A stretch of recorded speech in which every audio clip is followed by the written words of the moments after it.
ka-OFW, maingay dito. Nandito tayo sa Ermita. Kung saan dito ako nagpa-medical. Hindi natuloy kahapon. Kasi, meron akong specimen na hindi na i-submit. At yun ang stool. Kaya ngayon is magsasubmit tayo. Malinis to as in talaga.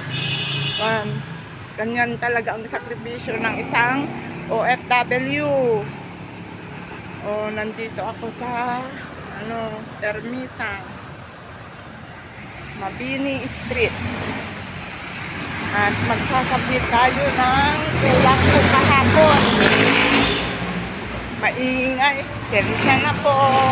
Pero ganyan talaga ang ingay dito. Fifth-floor yung Pilipinas.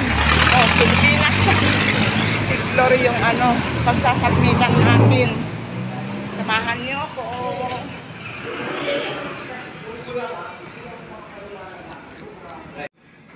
Nandito tayo ngayon sa Health Diagnosis Clinic ko. At nandito ako ngayon. Sasabit lang nito.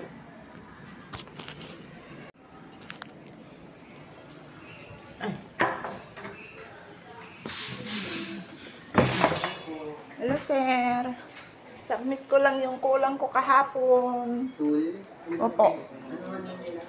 Annabel de la Cruz. Annabel Curie de la Cruz po.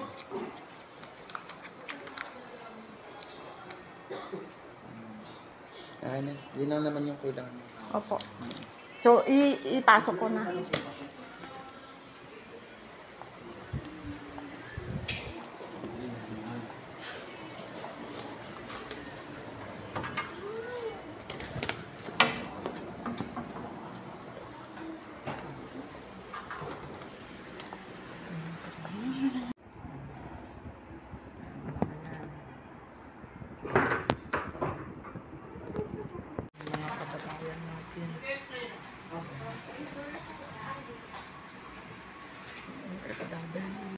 Tapos na tayo mag-submit. Hope malaman mamayang hapon. Ganyan talaga mga ka-OFW. Kailangan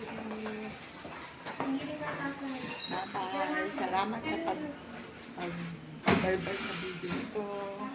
Alam ko pero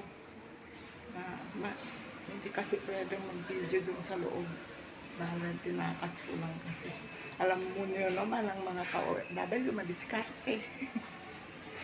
Pero wag na kayong ganyan talaga. Diskartehan lang. Hope malaman ko hanggang mamayang hapon para makauwi na. Kasi alam niyo naman, Valentine's Day ngayon. Naghihintay si Mister. At ang pamilya ko, tanong na sila kung kailan ako uuwi. Siyempre, dapat tapusin natin yung mga dapat tapusin dito sa Manila. Kasi kahit may amo ka, kailangan tapusin mo rin yung parte mo.